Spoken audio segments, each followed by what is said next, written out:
विद्यार्थी मित्रांनो, माझे नाव रक्षक रघुनाथ भोंगाडे, वर्ग 6वा. शाळेचे नाव जिल्हा परिषद पूर्व माध्यमिक शाळा गुरुदेवनगर, तालुका दिवसा, जिल्हा अमरावती. आज मी तुम्हाला शिवाजी महाराजांबद्दल एक गोष्ट सांगणार आहे. खूप दिवसांपूर्वी छत्रपती शिवाजी महाराज यांचा राज्याभिषेक झालेला होता आणि ते आपल्या राजगडावर सिंहासनावर बसले होते.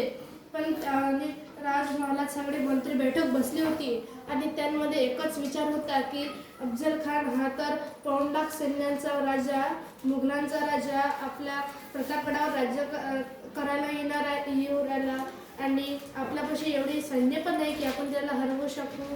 त्यामुळे अफजल खानाला कशी हरवायचे त्याची बैठक सुरू होती.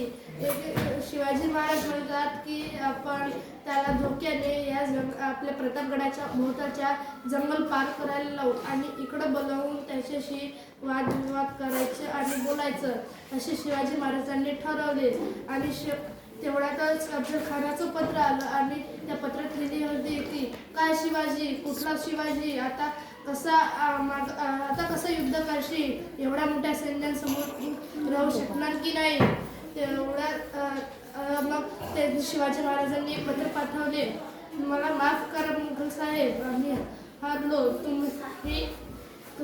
तुम्ही प्रतापगडच्या खाली आपण बैठक करू, तिथेच आपण चर्चा करू की तुम्ही काय करायचं पुढे. तर मग तेवढ्यात ते पत्र मुघलांपाशी गेलं आणि त्यांनी ते पत्र वाचलं. तेवढा मुघलांचा सरदार म्हणाला, हा हा हा काय मित्र शिवाजी आहे की आपल्याला त्या जंगलाच्या येण्यात भीती वाटते. मग असं म्हणत ते अहंकारात तो मुघल कसं तरी ते जंगल पार करते आणि ते तिथे टेंट बांधून तिथे शिवाजी महाराजची आणि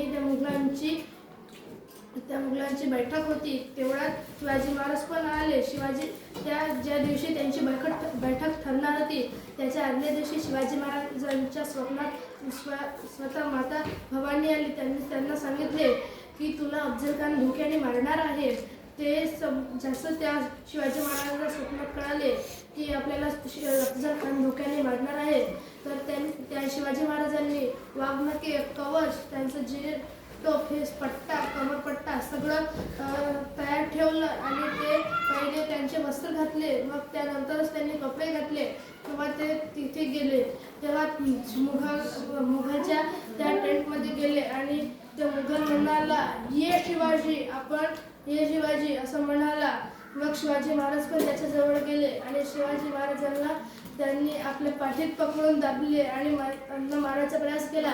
त्यांनी त्याच्या पाठीवर चाकू मारण्याचा प्रयत्न केला, पण त्यांच्या कवचामुळे ते उचलं आणि शिवाजी महाराजांनी त्याच्या हातातली वाघनखे काढली आणि त्या वाघनख्यांनी अफजल खानाचे पोटातले आतडे बाहेर काढले आणि तिथेच त्याला शिवाजी महाराजांनी अफजल खानाला मारून टाकले.